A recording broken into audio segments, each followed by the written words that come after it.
Thank you very much. And so Kenna, as our coordinator for this OBS-IWG presentation on under the Becoming a Climate Ready Nation, a focus on greenhouse gases, I will turn this over to you. Thank you for coordinating. Yes, thank you, Diana Rubin, and the Carbon Cycle Working Group for facilitating this series. I'm going to introduce our first speaker. We'll first have a presentation from Farhan Aktar on the global stocktake process, and then I'll follow up with just a brief presentation on the national inventory process under the UN Framework Convention on Climate Change, just to give a little bit of insight into how these two processes are related and not related, and how observations play a role in both of those processes. So Dr. Farhan Aktar is the Chief Scientist for Climate Change at the U.S. Department of State, and he is a co-facilitator of the technical dialogue of the first global stocktake through the UN Framework Convention on Climate Change. Dr. Aktar is the Senior State Department Scientist on the Subcommittee for Global Change Research, which coordinates climate change research for the United States government. In this function, he plays a role in producing the international portions of the U.S. national climate assessments. Since 2019, Dr. Aktar has served as the lead representative for the U.S. at the Intergovernmental Panel on Climate Change and oversees U.S. scientific and technical input into the IPCC. So we'll kick it off with Dr. Aktar's presentation first. Thank you. Okay, great. Thank you for that introduction, and thank you for inviting me to join you guys. I'll try and share my screen here. Hopefully this works. How does this work? Okay. There we go. And if I hit this, does it actually show a presentation? We can see it. Okay. Does that work now? Perfect. Yeah. Okay, great. Well, thank you all for joining. And I'll be talking briefly about the global stocktake and the Paris Agreement and the process and sort of the how this first global stocktake unfolded over the last 2 years. Happy to answer any more questions about sort of more details. I had the privilege of being one of the co-facilitators of the technical dialogue portion of the global stocktake with Harold Winkler from South Africa. And so our work wrapped up a while ago, but we are still sort of processing all of the outcomes that came out of Dubai, and I'll give a brief and high-level overview of those and point you all to where you can learn more about the outcomes of the global stocktake. So just zooming out a little bit in terms of what the Paris Agreement lays out, there's a overall cycle built into the Paris Agreement process by which we have what we hope to develop into a positive feedback loop of ambition. It's been called a ratcheting mechanism by some. And the idea is that as opposed to previous agreements where only some countries had binding commitments for emissions reductions, the Paris Agreement lays out a process by which every country is obligated to put forward what is called a nationally determined contribution, which outlines their mitigation or GHG reduction target for 10 years in the future. So every 5 years, you produce an NDC that looks 10 years out. And after the countries produce those NDCs, the global stocktake periodically every 5 years comes in and does a global assessment of progress towards the Paris Agreement goals. There's, and this is probably not the subject of this particular conversation, but there are some debates about the scope of NDCs. The Paris Agreement is very clear that there's an obligation to include your mitigation or your emissions reduction targets as part of your NDC, but it also allows for countries, since it is nationally determined, to provide additional other information as well on adaptation and other efforts that the countries are undertaking. But under the global stocktake, it is a broad assessment of progress towards the goals of the Paris Agreement. and taking to across thematic areas of mitigation, adaptation, and means of implementation support. And there's also been sort of further discussions or decisions made by the parties under the Paris Agreement to further elaborate a process with the global stocktake, which I'll get to in a moment. But the overall idea is that a country puts forward NDCs every 5 years. There's a global stocktake every 5 years that informs the development of those NDCs. And then there's a BTR process, which is biannual transparency reporting, which I think Kenna will get to in a moment in terms of the inventory portion of that. But the BTR is a talk of its own. But just very briefly here, it is an obligation for all countries to put forward information on their actions domestically related to climate change. So everything from their inventory, but also other policies and actions they're taking. And there's a fairly lengthy guidance that's being provided to countries in producing those reports. Those reports notably are due every 2 years. So, and the first ones are due this year. So, this first global stocktake did not benefit from the reporting under the Paris Agreement, but future global stocktakes will. So the overall process would be that, countries have put forward NDCs previously. They'll be reporting regularly through BTRs every 2 years on their progress towards implementing actions in support of their NDCs and other priorities. And then globally, we have a collective assessment, which does not, does not do a specific assessment on any particular country, but it's a global look at our progress against the Paris Agreement goals. And then the outcomes of the global stocktake are designed to inform the next round of NDCs.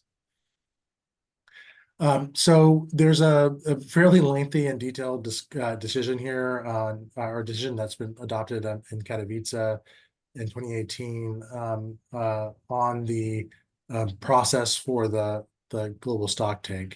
And this is a fairly complicated process that lasts 2 years. So as I said earlier, the global stocktake happens every 5 years, but it's a 2-year-long process. So 2 out of every 5 years will be undertaking a global stocktake. So what do we do in all that time? There's at the start of the global stocktake, we initiate what we call an input collection phase. And that collection phase actually runs the duration of the global stocktake and even can inform the final outcome directly. And there's a whole list of inputs that are agreed to as elements of that should input into the global stocktake. It's a very long list and it's very inclusive. And so I've listed a few things here on the left, national reporting, so the BTR reporting that I just mentioned, of course, the Intergovernmental Panel on Climate Change reports. There's a number of submissions that occur or calls that are made for parties and non-party stakeholders in the international regional organizations to provide inputs into the stocktake process. And then there's also a number of reports that are mandated for various bodies, either the Secretariat of the Framework Convention or particular constituted bodies underneath the convention and the Paris Agreement can provide inputs into the global stocktake process. All told, I believe that the total page number of all the reportings that we considered in the first global stocktake were approached around, I think, 70,000 pages. So it's a massive amount of information that comes into the global stocktake process. So how do we actually discuss those issues? So there's a technical dialogue that's set up, and in the last dialogue, last global stocktake, it was convened over 3 meetings. It can be as few as 2 or 3 meetings, or as many as 3 meetings. And so these are dialogues that are largely driven by decisions of the co-facilitators. So I was I was one of the co-facilitators of the last dialogue, and so we had a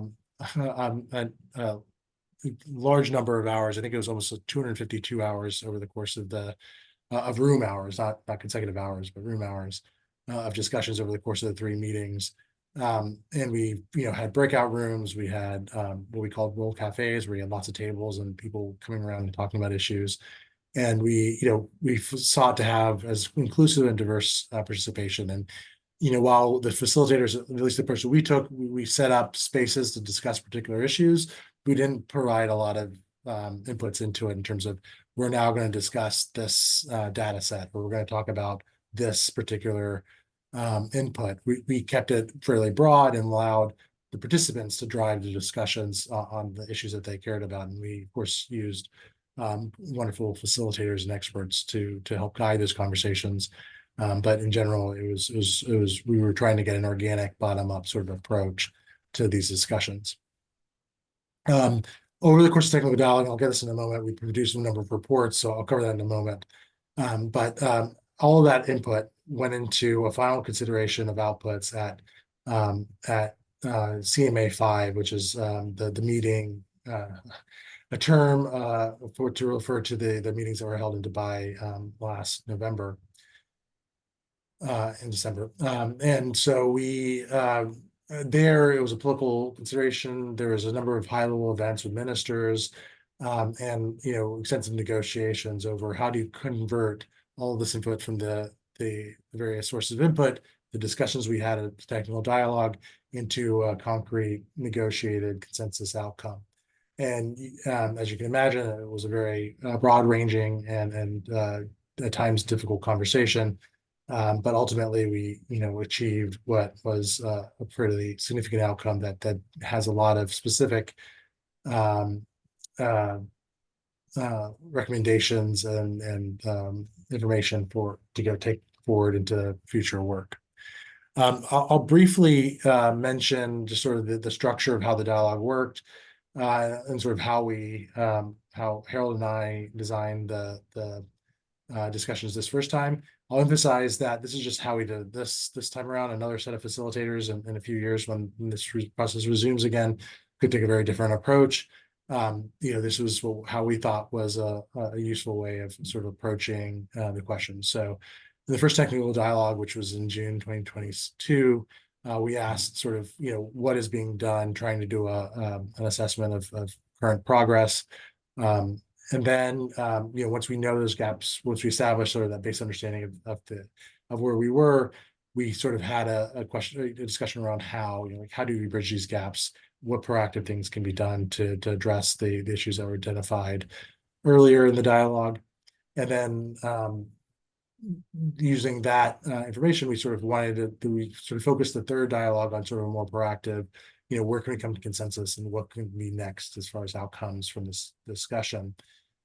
Each of those dialogues had a summary report published by the Secretariat and under the guidance of Harold and me. And so there's a extensive dialogue or summary report of each of these discussions. And at the end, I'll provide links to everything if you're interested in going and looking at these reports. They're very lengthy. We try to be as inclusive as possible and to capture as many of the views that were shared as comprehensively as possible. So they make for very robust reading, but they're quite long and detailed. So we're trying to keep a full record of what was being discussed in these dialogues. But obviously, that level of detail and that amount of information is still too much for a political process to really to consider. So Harold and I, our mandate was to produce a factual synthesis report covering all of the discussions that occurred at the technical dialogue. And we also tried to bring in as much as we could from the variety of inputs that also came into the global stocktake. We developed 17 key findings across various aspects. And I show the table of contents of our report here. And again, I'll share the link in a few minutes. This technical dialogue, this report was relatively short. The executive summary came in around 7 pages, and the longer report's around 40 pages. So it's a relatively short report, which we tried to pull out the key issues that were identified. We tried as much as we could to use language that sort of is commonly used within the Paris Agreement process. so that it could be as readily usable by the parties as they move forward with their work. So I encourage, if you are interested in seeing sort of what technical information was considered as a part of the dialogue and how they were ultimately discussed and included on, I would recommend you all to take a look at this report. Because I think, if you are thinking about your science and your inputs into this process going forward, I think it's a good way of gauging sort of the level of detail that we get to in these sort of dialogues. There's a few figures in it, and they're fairly simple and broad figures, and some we drew directly from the IPCC, and some from other reports as well. But we really were trying to keep things as broad or as simple as possible, so we can inform the political considerations. And sorry, I was wrong. There's 170,000 pages of inputs, so certainly a lot to consider. So all that information and that process ended up in what is now called the UAE consensus. There's here's a link where you can find all of these documents. And I'll just point out that while the global stocktake was, certainly one of the marquee outcomes from the Dubai climate talks, there was a number of other important outcomes that sort of were packaged together. And I think this is an important thing to note, that while the global stocktake is certainly a broad and important moment of reckoning for the global community on our progress, there's a lot of ongoing discussions under the negotiations that also have their own process in terms of bringing in inputs, considering those, and producing outcomes.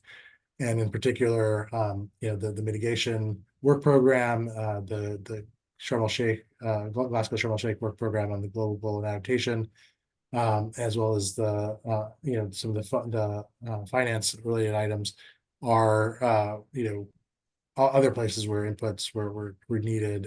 And if you look at the outcome and the global stocktake, you have to kind of look at the broader picture of also the other things that were delivered at the same time, because those were all sort of being developed together in separate rooms in negotiations, but together in terms of a political outcome. So let's very briefly on the details of what came out of the global stocktake outcome. It's a lengthy decision, and I think it's almost 190 paragraphs long. So for any outcome, it's a pretty impressive outcome. We on the mitigation side in particular, it calls on very specific actions by parties to triple renewable energy capacity, to accelerate efforts to phase down coal power, to also double the annual rate of energy efficiency improvements. Importantly, also for many, there was a large and long debate that started the technical phase, or started actually in inputs, was present in the discussions of the technical phase and made it all the way through. So the political phase was just how to discuss the issue of fossil fuels, and how do you what sort of agreement could parties reach on how to address the fact that fossil fuels need to be phased out or phased down or phased or transitioned away from in any outcome in the near term in order to achieve our climate goals. And so this was a focus of extensive discussions. The last drafts had one way of talking about it, but it changed in the final outcome to transitioning away from fossil fuels in a just, orderly, and equitable manner, and accelerating this in the critical decade. So there's a number of details within this discussion, within the outcome. There's also a lot of input into the final decision that came from the technical phase, and this language that came from the report of the technical phase and was brought into the outcome is in particular on issues where we on progress made to date, and where some of the future work is needed. A lot of that language was developed over time through the technical phase. I'll also say that the outcome of the global stocktake, and as well as the other decisions that were adopted in Dubai, lay out a pretty ambitious set of follow-on activities. There's a number of future dialogues. One about, for example, one on children and climate change. There's one on mountain regions and climate change. There's one focused on how global stocktake will influence NDCs going forward. There's others more broadly about the implementation of global stocktake as well. And so all these discussions will be ongoing, and hopefully laying a foundation for the next global stocktake, which seems like a long time away, but it's in terms of international climate negotiations isn't that far away, which will be launched in about 2.5 years or 3 years, depending on how you count it. So I'll start wrapping up here, just sort of uncircle the circle I showed at the very beginning in terms of the cycle. We've concluded the first global stocktake last year. The annual transparency reports are under preparation this year and are due by COP29 in Baku. Next year, and this year and next year, countries will be coming forward with their nationally determined contributions that project out emissions for 2035. And then also there's the Paris Agreement provision on adaptation communications. There's not a specific cycle called for in the Paris Agreement on these, as there is for the NDCs. But we can imagine a number of parties have used their NDCs as vehicles to communicate their adaptation priorities. So we can imagine that also occurring alongside the development of NDCs. You can also use your BTR as a process to report your adaptation communications as well. So the adaptation is also a concurrent and important aspect of the negotiations going forward. And there's a number of other follow-ups I don't have listed here, but certainly things that we would be considering over the coming years, and happy to answer any questions on what's coming next. So I promise I'd give a list of websites where you can download a lot of this information. There's one item on this list that I haven't mentioned so far, so I'll mention it very briefly. As I said, there's 170,000 pages of inputs into the global stocktake, which was, of course, impossible for any one person to read. So there was some efforts made by a group of data scientists to design a search interface and tool to those outcomes, and it's sort of almost a natural language search feature where you can ask questions and it will point you to inputs that address those questions. And so obviously it's a machine tool. It's not perfect, but it is useful in terms of identifying what sort of inputs were provided into the global stocktake this last time around. So I'll wrap it up there. I'll just say thank you all for your attention. Happy to answer any other questions you have related to the global stocktake. Thanks. Thank you very much. As someone who participates in a very small piece of this process, I think it's always helpful to get the broader context of the global stocktake and climate ambition under the Paris Agreement. I'm going to go ahead and transition into my presentation now, just so everyone has all the information that we want to provide you with during this series, and then we'll take questions. We should have plenty of time for questions. Now I will share my screen.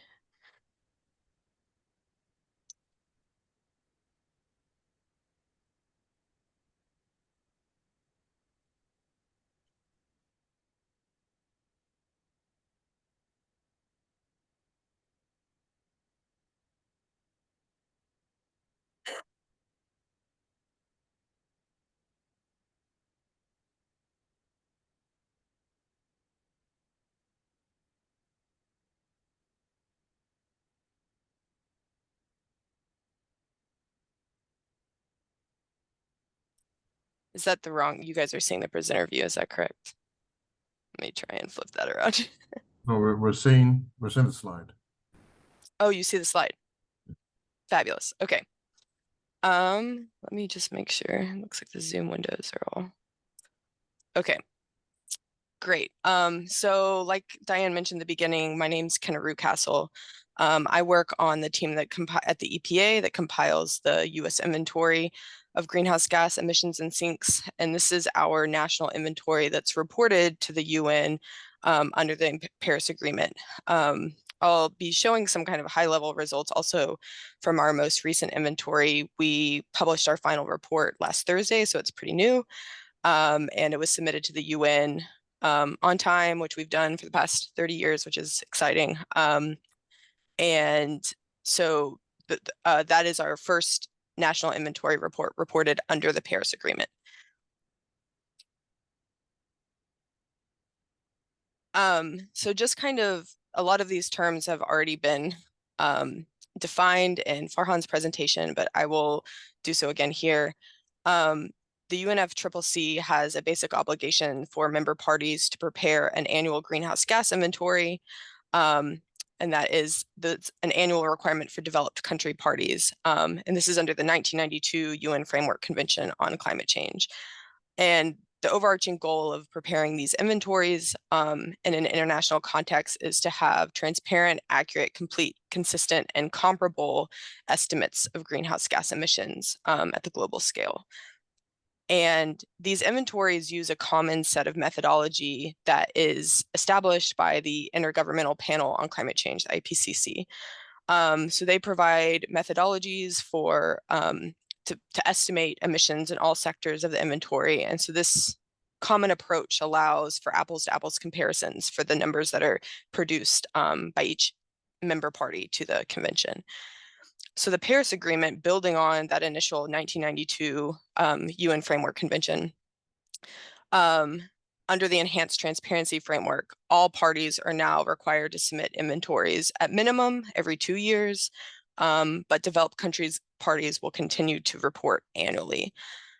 We'll also note that these inventories allow countries to report on their progress towards achieving their climate mitigation targets. So these are the nationally determined contributions that Farhan mentioned, and these inventories appear in biennial transparency reports as well. And tracking progress is now a discrete section that is required in these biennial transparency reports. So a little bit more on the IPCC methodology. This method of kind of building these national emissions estimates allows for attribution. So we use activity data. This is a unit of some anthropogenic activity that results in emissions or removals of greenhouse gases from the atmosphere. We multiply that by an emission factor and you get an emissions estimate. And because of the nature of this methodology, it allows for direct attribution to specific anthropogenic activities that drive sources of emissions and drive trends in our national emissions. Because of this unique source attribution aspect of this methodology, it allows the development of targeted policies that are designed to mitigate specific sources of emissions, and it lets you track progress on and measure the impact of those specific policies in reducing emissions from that source category. And again, this allows for comparable methods that are used by all member parties under the UNFCCC, so we can really compare emissions at a global scale. So fitting the national greenhouse gas inventories into the global stocktake process, you'll remember that in Farhan's presentation, the national greenhouse gas inventories and these national reports are only one small input into the total estimate of where we are in achieving Paris Agreement goals. And at a broad level, those goals are to hold the increase in global average temperature to well below 2 degrees Celsius above pre-industrial levels. And of course, we want to do everything we can to limit temperature increase to 1.5 degrees Celsius. So the global stocktake takes nationally determined, takes our inventories and any progress we've made in mitigating emissions per our nationally determined contributions. It also includes many other sources of emissions that are not captured by inventories, including some role of observations in that process, and sees where we are at achieving that goal. And the idea is that by communicating how far away we are from achieving that goal, it motivates countries using this ratchet approach to revise their nationally determined contributions and make more ambitious climate mitigation targets on this 5-year cycle. So inventories both allow countries to set reasonable goals and attainable goals, and set specific mitigation actions that limit emissions that are driving trends nationally. And it also allows us to track progress towards achieving those nationally determined contributions. So it is one piece of assessing nationally determined contributions, and the global stocktake really, motivates greater ambition in those nationally determined contributions. So this is just the kind of top level result from our most recent greenhouse gas inventory report. This figure shows emissions and removals. You'll note that the purple bars are negative, so those show sequestration of carbon in the land sector. Our total emissions were about 1% higher than 2021 levels, but as a whole, we are 16.7% below 2005 levels. And for reference, our nationally determined contribution is to reduce emissions to 50 to 52% below 2005 levels by 2030. And so this is our NDC that was set in 2020, 2021, and will be revised considering the results of the first global stocktake. And that time frame will be extended until 2035. So I just want to draw a bit of a comparison here between the inventories and the global stocktake. So the global stocktake is not just a sum of all of the national inventories, and you'll find that number, I guess, the emissions number, kind of atmospheric concentrations of emissions, do not equal this sum, and that's by design. Actually, these are not. This is a matter of kind of definitions. So why do these not equal one another? First and foremost, inventories only capture anthropogenic emissions. I will also note that does include land use emissions and sinks. And we use an IPCC methodology called the managed land proxy to bring those into the anthropogenic emission space. So the idea is by making management decisions about land, whether that be to conserve forests or to manage croplands, et cetera, we are affecting at least the magnitude, but maybe even the direction of those carbon fluxes. And so we consider those emissions and removals to be anthropogenic. The global stocktake also includes information on lots of other greenhouse gas fluxes that are not captured in inventories. So those include oceans, fluxes from Arctic regions, some climate feedbacks from natural systems, as well as others. Digging down a little more into this land use emissions discrepancy. So you'll see that there's a large gap between this gray line at the bottom here, which kind of shows the global total of all nationally reported land use emissions. And these red lines, which are models based on observations, and some of the bookkeeping models as well, that estimate the land use emissions. And there's a pretty large gap. And this is been documented extensively by Giacomo Grassi. This figure is from his 2021 paper in Nature Climate Change. He's also leading now an IPCC technical meeting to kind of think about reconciling these gaps. But some key drivers of that gap are this use of the managed land proxy. So many countries, some employ the managed land proxies, others choose not to. The application of the managed land proxy can be a little inconsistent. So basically these bookkeeping models and these observations are capturing land use emissions that might not be captured in national inventories because we consider those to be occurring on unmanaged lands. The IPCC guidelines also give guidance on eliminate or separating out the emissions due to natural disturbances like wildfires or massive pest outbreaks that can affect forest emissions. And the idea here is to kind of isolate the emissions that human activity and human management and human policies can really change those emissions, where we have the power to actually mitigate emissions. Of course, this gap has implications for assessing collective climate progress. So it does affect this global stocktake number and how much our NDCs are moving us towards meeting those Paris Agreement targets. And it also affects the remaining carbon budget.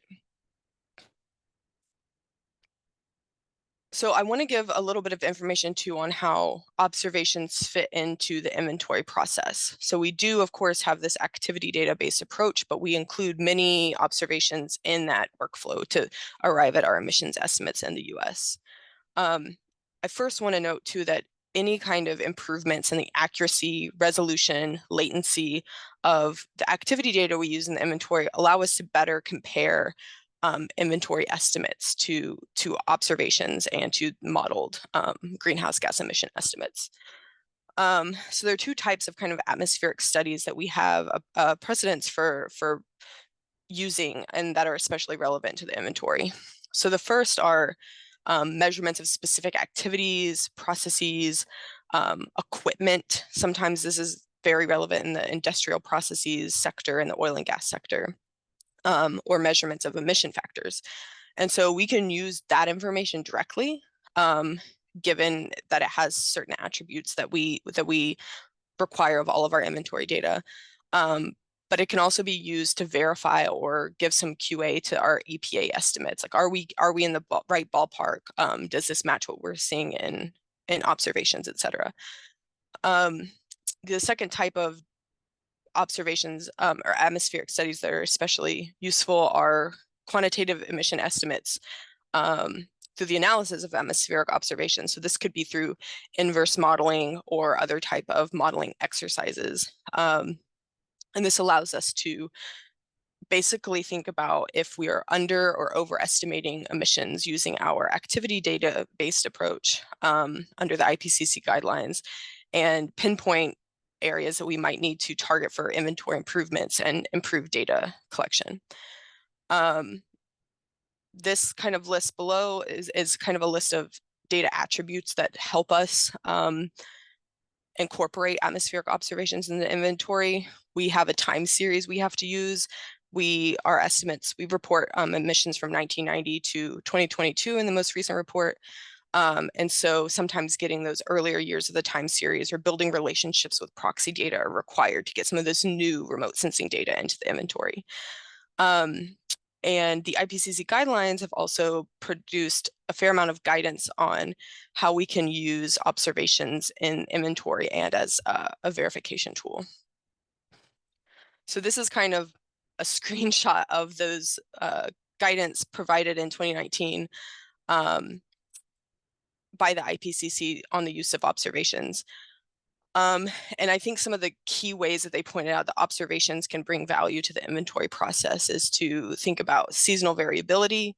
We produce annual estimates, but sometimes capturing these interannual changes allows us to have more accurate estimates and reduce uncertainty. It can help us prioritize regions or sources with the largest discrepancies, whether that be temporal or spatial. It can help us determine whether we are comparing consistent time periods. So this is that time series consistency piece I spoke about. Sometimes the observations can help us make sure that the data that we're using is kind of representing real world conditions while using some of these gap filling methodologies like splicing or interpolation, et cetera. And it can help isolate the anthropogenic from the natural emissions. So these are all ways that the IPCC has recognized that despite, this activity data methodology that all countries are using, observations do have and can have a role in that inventory process. From our own kind of national inventory perspective, these are some ways that we're aware of and that are ongoing where we use observations. The land use sector, which I primarily work on, is kind of ripe with use of remote sensing data and imagery specifically. So we use remote sensing data in our land use area classifications, but also to get information about land management. So we've been using some remote sensing product for burned areas to estimate forest fire emissions, for tillage practices, other kind of uses in the land area. And there's some other ones that I won't read off here, but many of the other sources do use some like direct measurements and some atmospheric observations in there as activity data in the inventory. And finally, we've recently started producing the national emissions gridded product. So this is a gridded methane product. It's at 0.1 degrees resolution. That's 10 kilometers by 10 kilometers monthly estimates. So we're taking our annual methane estimates and we're breaking it down to these grid cells. And this is often used as a prior in lots of inverse modeling exercises. And the most recent version, which was extrapolated to cover through the year 2022, through the year 2020, is published here with this massacres paper, and we're updating it now to produce version 3, which will extend to the most recent inventory that we published. And hopefully this will become like an annual product. We're kind of working towards this idea of producing these gridded estimates to help stakeholders, as well as alongside our national report. So overall, this is kind of the overview of our EPA's greenhouse gas emissions products that we produce. Of course, there's our annual report. It's available on our website and it's reported to the UN, and it's on the UN's website as well. We also, alongside, as soon as we publish our annual report, our national report in April, we produce state level inventory reports, as well as a bunch of that activity data that we use to arrive at those state level estimates.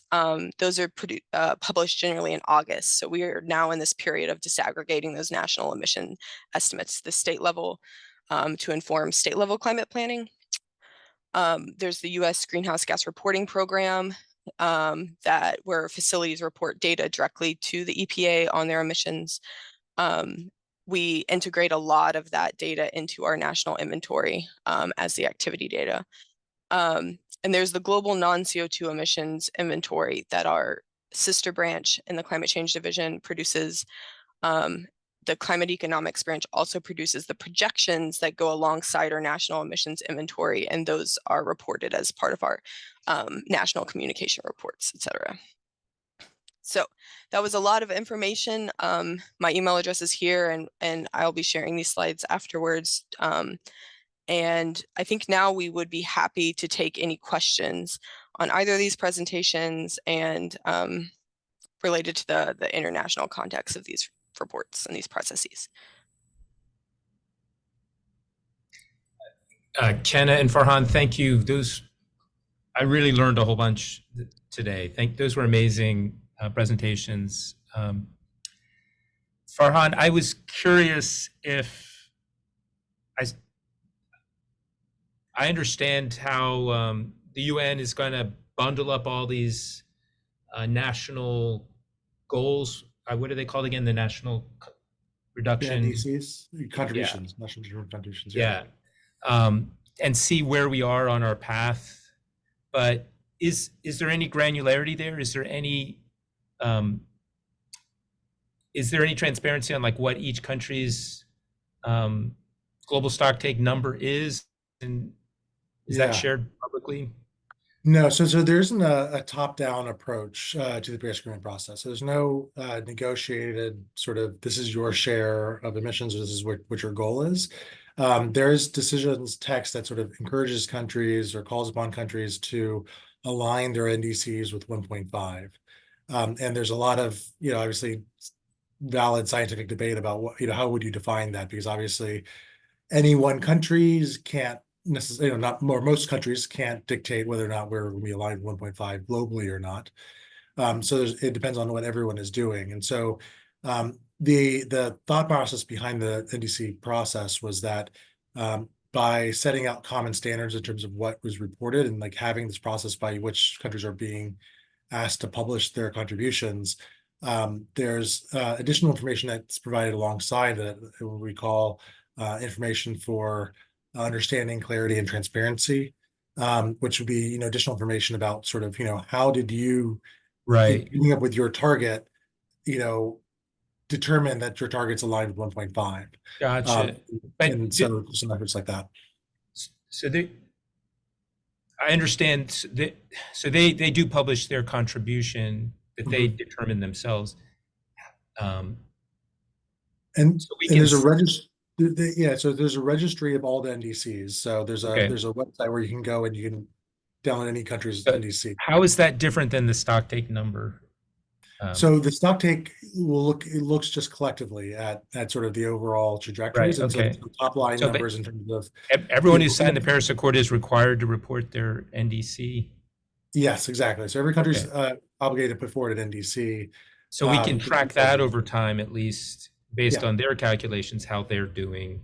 And so it's if everyone achieves their NDCs, right? So there are projections to say that, if everyone achieves their NDC, this is the warming that would occur. And of course, you still have to understand what goes on after the NDC timeframe, right? So it's Right. So filtering. no, that's good. There's this positive feedback encouraging people to do Yeah, better. exactly. And you've seen, the progress since the Paris Agreement was agreed to is shows that this process has increased in, ambition. And so we're not down to 1.5 yet, but certainly are making progress in that direction. And then, Ken, I appreciate how you spent a lot of time looking at observations and how observations can contribute to the global stocktake calculation. I love to talk to you offline about that more, sort of how top-down constraints on the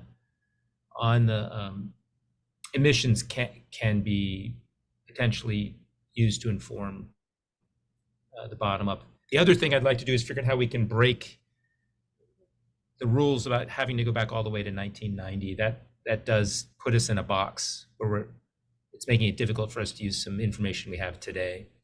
I'll say that there's IPCC, the guidelines themselves recognize that this is a challenge, but it's an important number because you need those trends. You need to know like where you're headed, even before 2005, which is our kind of NDC base year. You got to know kind of like where we're headed, business as usual, et cetera. It's useful for projections, all of that. But there are IPCC guidelines on the gap filling. So very frequently we use really kind of modern data sets and use some proxy data and build relationships between those to backcast. So that's inbounds in the I'm thinking IPCC guidelines. I'm thinking for the next global stocktake, how to make that number as robust as possible. Anyway, I see Shri has a hand up. Shri.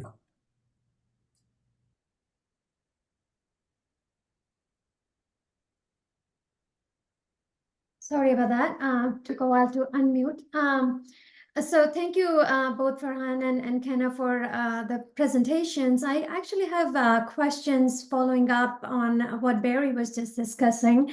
I was just, as you were presenting, I was thinking, okay, within the US, we, have many different, satellites, remote sensing data, and, ways to provide those error bars and uncertainties to these measurements. When you look at the global scale, how does the IPCC determine, like whether the data that's being reported is accurate, how accurate it is, what are the uncertainties? And then when we are talking about, like Barry was just saying, like going back to 1990, when I understand there's the need to see the trend, but, many areas of the world, like back in the 1990s, I have no idea how they had any kind of observations or anything to validate what data they're providing. So that's something I was wondering about.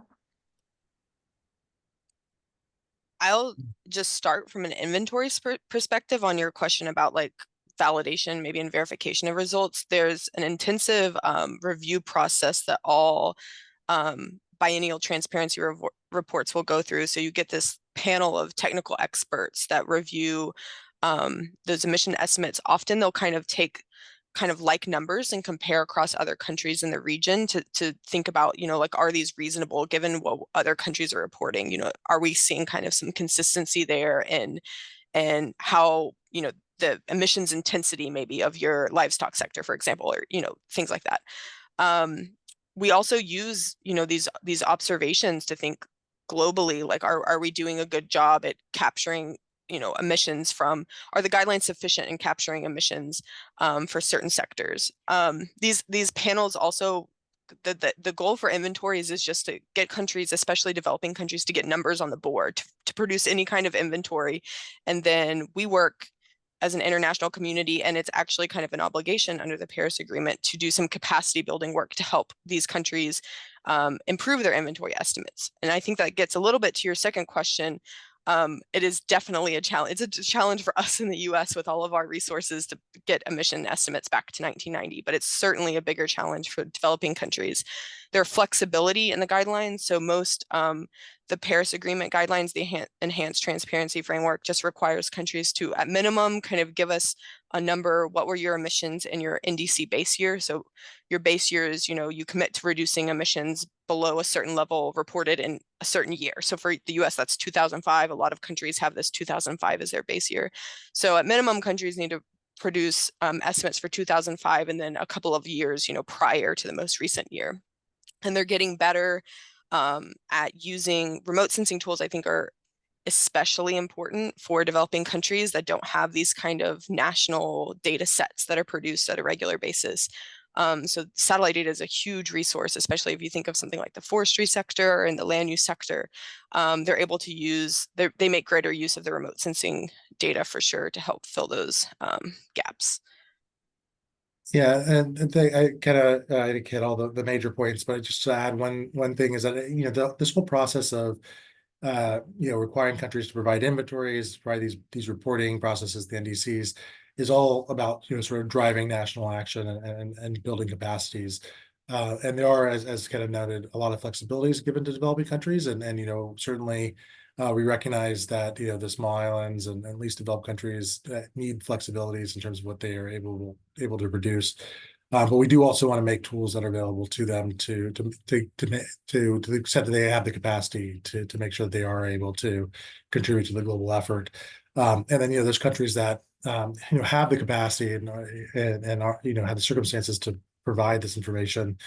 We want to make sure that they're reporting to the extent that they are capable, and so there's issues times where countries are have data sets they don't know about or they're not reporting on, and we want to make sure we encourage countries to do so. And one of the things that was a real strong outcome from the global stocktake was a call for all countries in the next NDCs to include all sectors, all greenhouse gases within their NDC target, which is a major evolution. But that's on the basis of also them understanding how to develop the inventories of all these sectors and all these gases, so that they can do that work on the other end in terms of their mitigation commitments.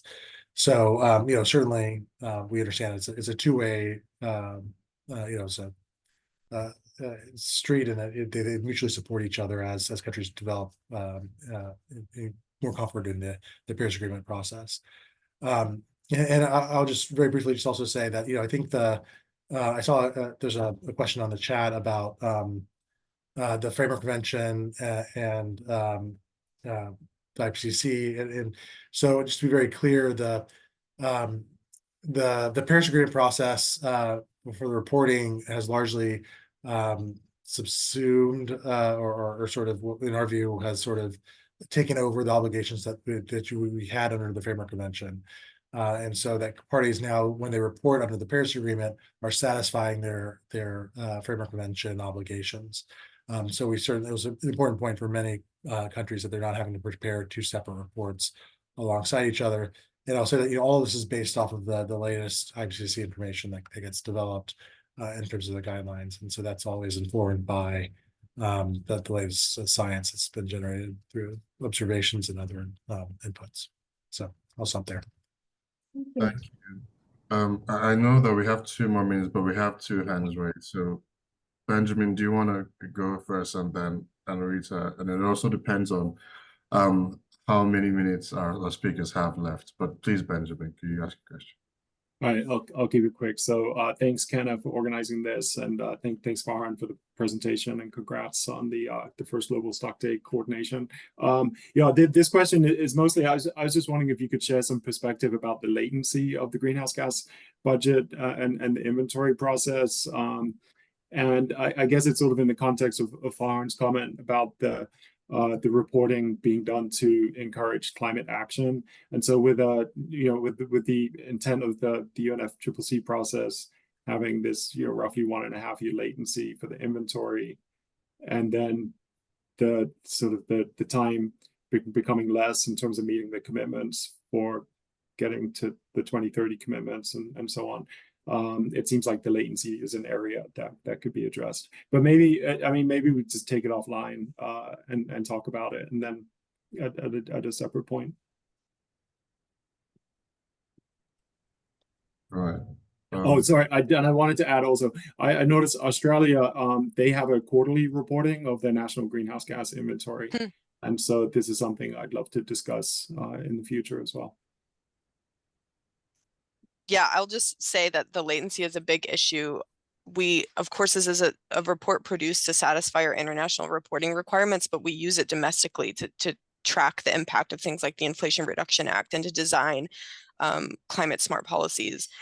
It's policy neutral, but policy relevant is kind of our tagline in the inventory. And the latency is often even worse than, like, we kind of say that, there are 2022 emissions, but some of that data has to be extrapolated to fill the most recent years in the time series, because there are data lags from things like, speaking from my familiarity with land sector, our USDA ag census data, et cetera. Like, sometimes just collecting those data, verifying them, checking them, getting them to us, like, we're already starting we started our, report for next year, the 2025, the report that will be published in 2025 that produces 2023 data.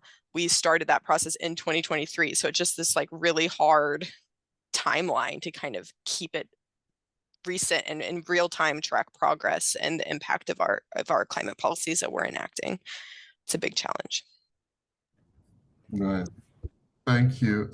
So I see that, Anurita, you finally put your question on the chat, but seeing that we're at time, Dave and Anurita, do you mind if I share your emails with the speaker so that you guys could, you can follow up online? Sure, go ahead, please. Okay, thank you. Diane, back to you. Thank you, Ruben. And I just want to say thank you so much to both of today's speakers, Farhan Aktar from U.S. Department of State and Kenna Rewcastle from EPA, for their highly informative presentations focusing on national greenhouse gas inventories in the context of the global stocktake. Thank you, Kenna, for also coordinating today's seminar. Our next presentation in the series will be focused on atmospheric greenhouse gases, and we'll be advertising the date and time on the OBS-IWG website. It will be sent via an email invitation too, and we encourage you to share the invitation widely within your networks. So thank you all for today's presentations and discussion, and also for attending. We hope you have a great rest of the day.